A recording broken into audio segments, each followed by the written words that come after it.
六月雪开花少或不开花，主要是修剪时机把握不准，浇水施肥的方法不恰当。六月雪修剪要在开花前进行。六月雪的品种比较多，开花的时间会有先后。像这种金边六月雪，说是6月开花，实际上每年4至5月份就飞雪了。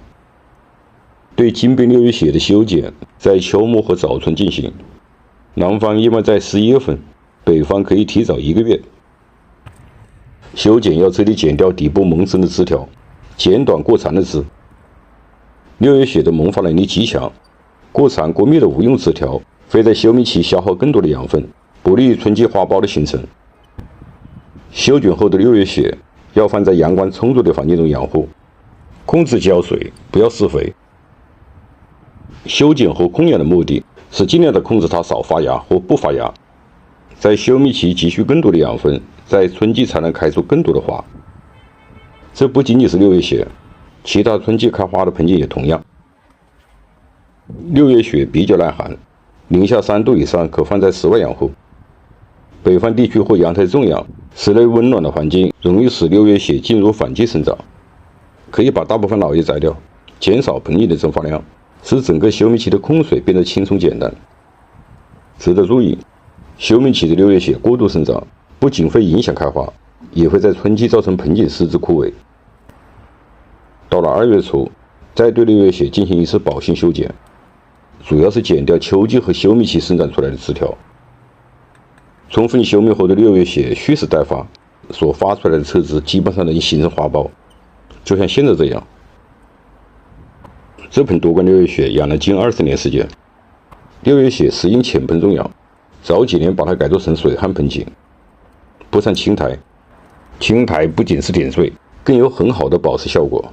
在楼顶阳光强烈、风大的环境中养护，基本没有出现什么问题。这几抹花还没全开，六月雪开花后，在阳光下才会飘出清香。要早晚对盆景喷水，保持盆土湿润，可延长花期。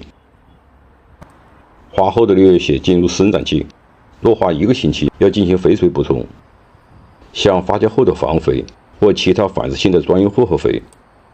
六月雪喜酸性，还要适当的补充硫酸亚铁。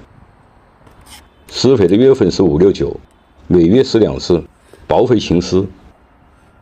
六月雪对肥料比较敏感，忌生肥、农肥，过分担心缺肥，尤其是在盆土中掺肥，是直接导致六月雪烂根的主要原因。养好六月雪，除了防止肥害，在浇水中也要注意方法。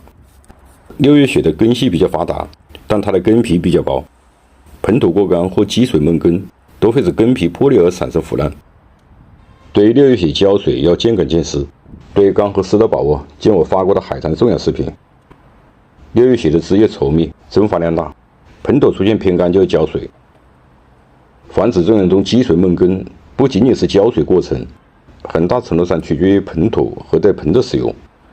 盆土要保水，而且通透性强，像沙石土或次叶土掺和泥塘土的效果就比较好。通透有利于排水，也可增加盆土中的含氧量。像这种浅盆，即使在连续下雨天，盆土含水饱和，也会因透气性好而不产生闷根。六月雪有一定的耐旱性，遇到缺水的情况，不要急于大水伺候，将盆景放在阴凉的地方，对枝叶喷水，可以反复的喷，对盆中浇少量的水，等叶恢复正常，再逐渐加大浇水量。这种干冒后的施救方法对其他盆景也同样适用。我是山泉浓茶，感谢您的收看，下期见。